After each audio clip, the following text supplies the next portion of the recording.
Hey everyone, in this tutorial I'm going to show you how to recreate this Sugar Skull Sally from the Nightmare Before Christmas look. It's another look in my Twisted Christmas series. Yesterday I uploaded a look inspired by Jack Skellington. The Nightmare Before Christmas is a Halloween movie, but there's still that Christmassy vibe in it, so that's why I chose to recreate these characters for my Twisted Christmas series. So if you want to know how to recreate this look, keep on watching. So if you're looking at me thinking, why is there black inside of her ear and why does she have black below her eyes? I actually created this look right after I did Jack. So what you're going to do is you're going to take a green eyeliner pencil. You want to use green because it's going to be easier to hide. Like if you use a white eyeliner pencil and then you put the green over it, you're going to kind of still see the white eyeliner under. So that's why I'm using a green eyeliner pencil. And you're going to use that to draw on the main features of your Sally Sugar Skull. So that includes the eye shape and all the details that are going to be on the Sugar Skull. Now take whatever color you're going to apply to your skin. That's going to be Sally's skin color. I had to mix an aqua light green paint and a white paint together to create the perfect color that I needed. And you just go ahead and start painting your skin with that. And you want to try to avoid the eye area and avoid the main features. So that like includes the mouth and the little details that are above your forehead that are really just going to be standing out. This way it doesn't muddy up the color that you apply to these areas. So if you apply black in with that aqua color, is going to muddy it up and turn into a slightly like dirty green color, so it's easier to just avoid these areas altogether. And that's where outlining with the green pencil comes in handy. It helps you avoid these areas because you know these areas are going to be painted a different color and you can kind of see it and just avoid it.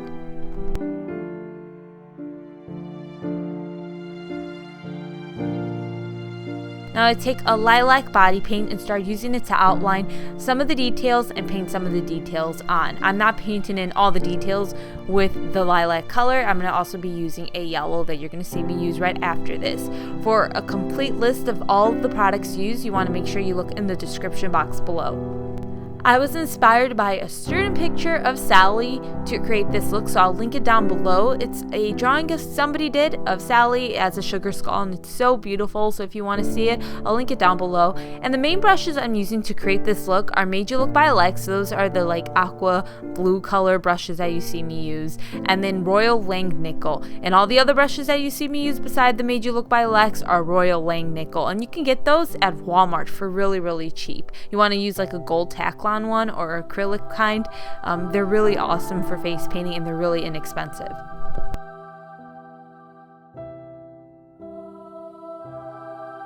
To fill in some of the sugar skull details, I use a yellow face paint. I use it to fill in mainly the ones on top of the forehead, around the eyes, and on the side of the chin.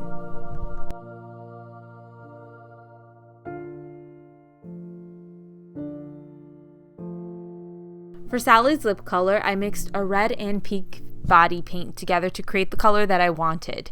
And I just go ahead and fill in her lips. I created a like pointy kind of lip, if that makes sense. The bottom kind of looks triangular and then the top looks more like a lip. Well, a more natural looking lip.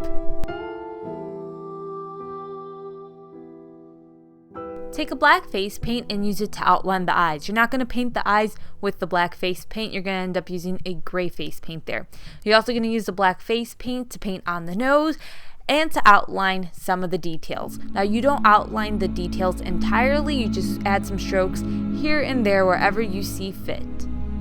Also use that black face paint to paint on Sally's mouth. You want to create a smile with it, so you bring the line up toward the cheekbones to make it look like she's smiling, and then you want to create the teeth with it. And with Sally, without all her little stitches, so you want to go ahead and create those stitch wounds, well, the areas where she's being sewn together. You just create some going down your forehead and around your eye. You can create more than she has, it's all up to you, and then you want to make sure you create the stitches that go through each line. Go ahead and outline Sally's neck, and then you're going to use a gray face paint to fill in her eye color. You want to use gray because this is going to be more like a kind of sketch drawing, so a sketch sugar skull of Sally. So you're going to use gray, you apply that all over the eyes, and then you go back with the black paint and you create little sketch marks going through the eyes. Now you can't really see it on camera, but it is there and it looks really cool in person. After I've done that, I go back with the black paint and outline some of the details here and there. The reason you want to do this is to again help with the whole sketch drawing type of like feel to it. So you don't want to outline all of it, because if you do, it's just going to be too like in your face and too harsh, and that's not what you want to do. You want to make it look a little bit more softer than that. So you just outline here and there, like I said, around some of the details. So it helps define the details without it looking too harsh. To add a little bit more color to the look, I use an orange face paint and just kind of mix some of that everywhere I applied the yellow paint.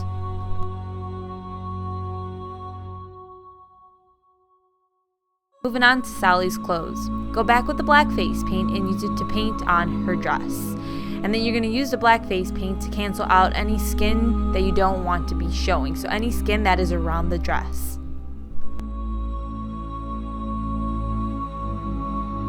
For the dress, I'm going with the more common dress that you can buy around Halloween time that has a little bit more purples in it. So for one side of the dress, I mix an orange and tan face paint together to create that orangey tan color, and I just apply that to one side of the dress.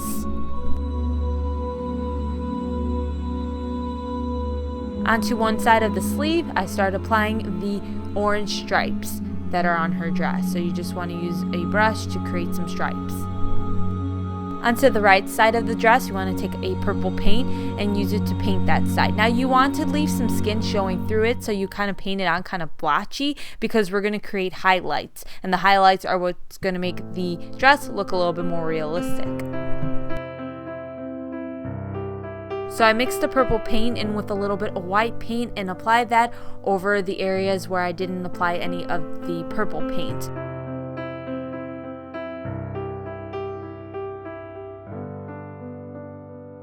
On the left sleeve, you want to use like an aqua grayish color, so I just literally mixed my aqua color in with the gray color I created with white and black face paint. Then add gray stripes to the right sleeve.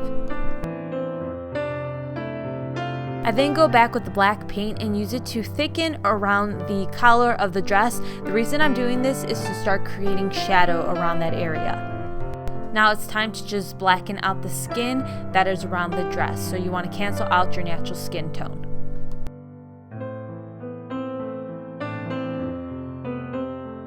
To fill in the shadow that's around the neck, you're going to use a gray face paint.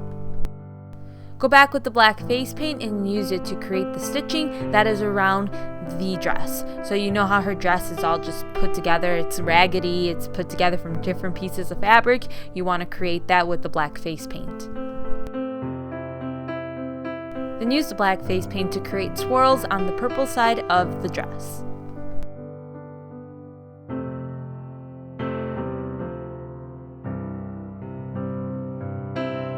Now you want to add even more highlights to the dress by using a white face paint. You don't want to pick up a lot of that paint on your brush. If there's too much, just wipe it off and then slightly use it to start highlighting the entire dress. And again, you just don't want to apply too much because it's just going to look white. You want to lighten the area up just a bit, and you want there to be different shades of these colors on each side. So different shades of purple and different shades of beige, different shades of orange and different shades of that aqua gray color. And the way you do that is by using the white face paint.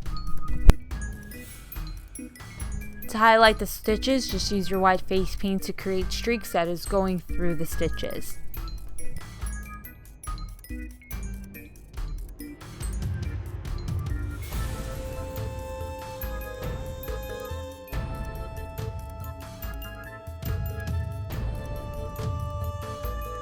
The last thing left to do is shade. You're going to use a black eyeshadow to shade the dress. You want to shade around the collar, especially because, you know, if you're wearing something, there's going to be a shadow that's created naturally around the collar.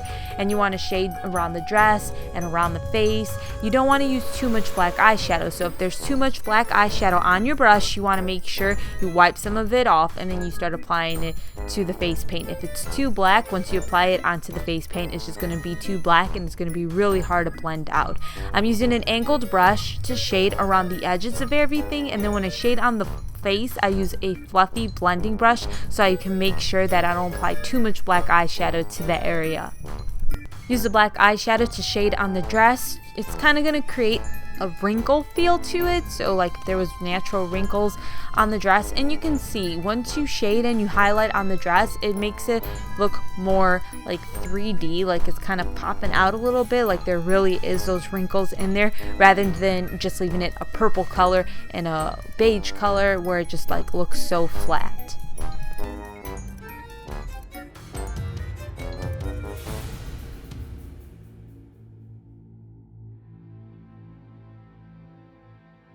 So that's it for the tutorial. Don't forget to check out my Jack Skeleton tutorial that I uploaded yesterday. I really hope you guys enjoyed the tutorial. Please give it a thumbs up if you like it, and make sure you subscribe to my YouTube channel so when I upload a new Twisted Christmas tutorial, you'll be notified. So I'll see you guys in my next tutorial. Take care. Bye.